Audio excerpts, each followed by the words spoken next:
Hello friends, welcome to my channel. இந்த வீடியோவில் நம்ம எதை பற்றி பார்க்குறோம், யூனிஃபார்ம் சிவில் கோட் அப்படின்ற ஒரு விஷயத்தை பற்றி தான் பார்க்க போகிறோம். ஒரு சட்டத்தை பற்றி எதற்காக பார்த்தீங்கன்னா, இந்த சட்டம் தற்போது பார்த்தீங்கன்னா உத்தரகாண்ட் மாநிலத்தில் வந்து பார்த்தீங்கன்னா சட்டசபையில் எல்லாராலையும் ஒரு மனதாக நிறைவேற்றப்பட்டிருக்கு. ஸோ அதனால் வந்து பார்த்திங்கன்னா இதில் இருக்க டிஸ்அட்வான்டேஜ் எதுன்னு பார்த்தீங்கன்னா, இந்த இந்த சட்டம் முதல்ல கோவாவில் உருவாக்கப்பட்டிருக்கு, நிறைவேற்றப்பட்டிருக்கு முதல்ல. அது மட்டும் இல்லாமல் இந்தியாவின் முதல் சட்ட அமைச்சர் டாக்டர் B.R. அம்பேத்கர் அவர்கள் வந்து பார்த்திங்கன்னா இந்த சட்டம் வேண்டாம் அப்படின்னு சொல்லிட்டு இந்தியாவின் முதல் சட்ட அமைச்சர் அவர் தான். ஸோ தன்னோட சட்ட அமைச்சர் பதவியே வந்து பார்த்திங்கன்னா ராஜினாமா செஞ்சுருக்காரு. அந்தளவுக்கு ஒரு கொடூரமான சட்டமாக இது பார்க்கப்படுது. பட் எல்லா தேர்தல் வாக்குறுதிகள்லையும் பிஜேபி வந்து பார்த்திங்கன்னா இந்த சட்டத்தை நாங்கள் நிறைவேற்றுவோம் அப்படின்னு சொல்லிட்டு வாக்குறுதிகளை அளிப்பாங்க பிஜேபி சார்ந்தவங்க. ஸோ அந்தளவுக்கு என்ன இருக்குது இந்த சட்டத்தில் அப்படின்னு சொல்லிட்டு நம்ம கண்டிப்பாக தெரிஞ்சுக்கணும் அப்படின்னு சொல்லிட்டு தான் இந்த வீடியோ மேக் பண்ணப்பட்டிருக்கு. ஸோ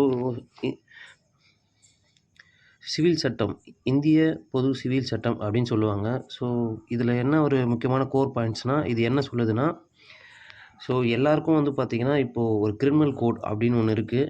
ஸோ இந்தியா ஃபுல்லாக எந்த கிரிமினல் பண்ணாலும் ஒரே சட்டம் தான், ஒரே தண்டனை தான். பட் வந்து பார்த்திங்கன்னா சிவில் சட்டத்தில் மட்டும் பார்த்திங்கன்னா ஸோ அவங்கவுங்களுக்கு சார்ந்த மாதிரி ஒரு சட்டத்தை வகுத்திருப்பாங்க. ஸோ திருமணம், குழந்தை தத்தெடுப்பு, ப்ளஸ் வந்து பார்த்திங்கன்னா அந்த நெக்ஸ்ட்டு விவாகரத்து, இது போல் விஷயத்துலலாம் வந்து பார்த்திங்கன்னா அவங்கவுங்க தனிப்பட்ட இப்போ முஸ்லீமில் பார்த்தா முத்தலாக்குன்ற ஒரு விஷயம் இருக்கும்.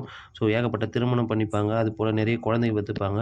இந்துவில் ஒரு மாதிரி இருக்கும், முஸ்லீமில் ஒரு மாதிரி இருக்கும், சீக்கியத்தில் ஒரு மாதிரி இருக்கும், பாரசீகத்தில் ஒரு மாதிரி இருக்கும். அதுபோல் ஏகப்பட்ட பிரிவினை இருக்குது. ஸோ அதற்கு எல்லாமே முற்றுப்புள்ளி வைக்கும் வகையில் வந்து பார்த்திங்கன்னா இந்திய சட்டம் 44வது சட்டம் வந்து பார்த்திங்கன்னா இதுக்கு எல்லாமே வந்து பார்த்திங்கன்னா எல்லாருக்கும் ஒரே சார்ந்தா போல் வந்து சட்டத்தை கொண்டு வரலாம். இந்தியா ஃபுல்லாக பொது சிவில் சட்டம் அப்படின்னு ஒன்று கொண்டு வரலாம்னு சொல்லிட்டு ஒரு வழிவகுக்குது. அந்த சட்டத்தின் மூலம் வந்து பார்த்திங்கன்னா பிஜேபி கவர்மெண்ட் ஸோ இதை வந்து பார்த்திங்கன்னா இந்தியா ஃபுல்லாக கொண்டு வரோம் அப்படின்னு சொல்லிட்டு ஒரு முனைப்பு காட்டிகிட்ருக்காங்க. தேர்தல் வாக்குறுதியாகவே கொண்டிருக்காங்க. ஸோ இந்த சட்டத்தோட கோர் பாயிண்ட் இது தான். ஸோ இது கொண்டு வந்தால் என்ன ஆகும்னு பார்த்திங்கன்னா ஏகப்பட்ட சிறுபான்மையர் மக்களாக இருக்கிறவங்க வந்து பார்த்திங்கன்னா மிகப்பெரிய லெவலில் பாதிக்கப்படுவாங்க. அது மட்டும் இல்லாமல் ஸோ பிஜேபி இதை கொண்டு வந்ததுனால அவங்க இந்துத்துவத்துக்கு முக்கியத்துவம் கொடுப்பாங்க. அதை சார்ந்து தான் வந்து பார்த்திங்கன்னா இந்த இந்திய சிவில் பொதுச் சட்டம் வந்து பார்த்திங்கன்னா உருவாக்கப்பட்டிருக்கும். இது போல் ஏகப்பட்ட ஸ்ட்ரகிளான ஒரு விஷயம் இருக்குது.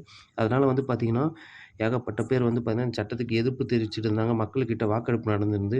இதற்கு நடுவில் வந்து பார்த்திங்கன்னா உத்தரகாண்ட் மாநிலத்தில் தற்போது இந்த சட்டம் சட்டமன்றத்தில் நிறைவேற்றப்பட்டிருக்கு டுடே. ஸோ இந்த சட்டம் இதுதான். இதை பற்றி எதனா டவுட் எதுனா கமெண்ட்ல சொல்லுங்கள். இது போல் ஸோ வேற்றுமையில் ஒற்றுமை அப்படின்னு சொல்கிற நம்ம இந்தியாவில் இது போல் ஒரு சட்டம் வந்து பார்த்திங்கன்னா அமலுக்கு கொண்டு வந்தால் இந்தியா முழுவதும் இந்தியா தாங்குமா? ஏன்னா எல்லா மதத்திலிருந்தும் சார்ந்தவங்களும் இங்கே இருக்காங்க. ஸோ முஸ்லீம், இந்து, ஏகப்பட்ட பேர், கிறிஸ்டியன்ஸ் அப்படின்னு சொல்லிட்டு எல்லாம் சேர்ந்து தான் இந்தியா உருவாக்கப்பட்டிருக்கு. இந்தியான்ற ஒரு தனி நாடே கிடையாது. ஸோ வந்து இந்த சட்டம் இந்தியாவுக்கு ஏற்புடையதாக இருக்குமா? இல்லை வந்து பார்த்திங்கன்னா சிறுபான்மையர் ஏகப்பட்ட மக்கள் வந்து பாதிக்கப்படுவாங்களா அப்படின்னு சொல்லிட்டு கமெண்ட்டில் சொல்லுங்கள். இதை பற்றி நீங்கள் என்ன நினைக்கிறீங்க? தேங்க்ஸ் ஃபார் வாட்சிங் திஸ் வீடியோ.